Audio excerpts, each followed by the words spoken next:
97 డిపోల ముందు ఆర్టీసీ ఉద్యోగులు కడుపు గాలి తమ న్యాయమైన డిమాండ్ల కొరకు 2 ఏళ్లుగా ఎదురు చూస్తూ ఈ ప్రజాపాలన ప్రభుత్వం వచ్చింది, మా సమస్యలు తీరుతాయని చెప్పి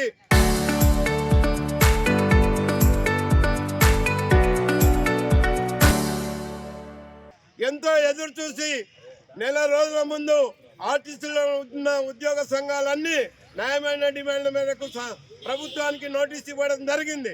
కానీ ప్రభుత్వానికి కానీ మినిస్టర్లకు కానీ ఏ మాత్రం చిత్తశుద్ధి లేక పరిష్కరించకుండా కేవలం నిన్న కంటి తుడుపుగా నలుగురితో ఒక కమిటీ వేసి కాలయాపన చేస్తున్నారు. ఆ కమిటీ గత ప్రభుత్వం కూడా వేసి అంతా నివేదిక ఇవ్వడం జరిగింది. కేవలం ఈ ప్రభుత్వానికి మిగిలింది ఒకటి ఉంది, అపాయింట్మెంట్ డే ప్రకటిస్తే ప్రభుత్వంలో విలీనం అవుతుంది.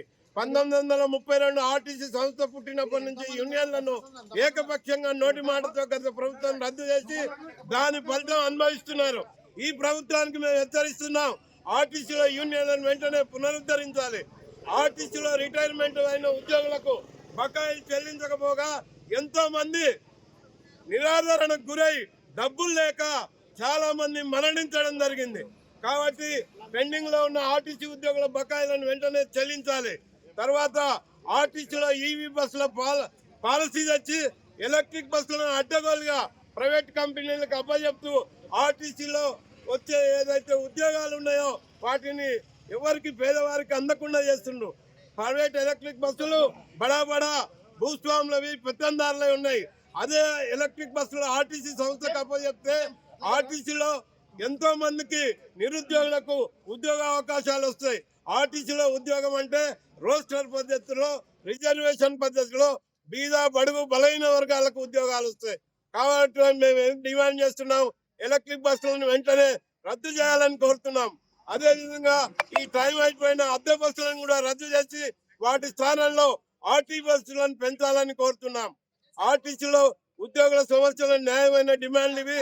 కేవలం కంటి తుడుపు చర్యగా ఏదో మేము నిన్న ఐఏఎస్లు వచ్చి 4 గంటలు చర్చలు జరిపి మా మాట వింటే వినండి, లేకుంటే మీ ఇష్టం అనే తీరుగా నిర్లక్ష్య ధోరణితో ఉన్నారు.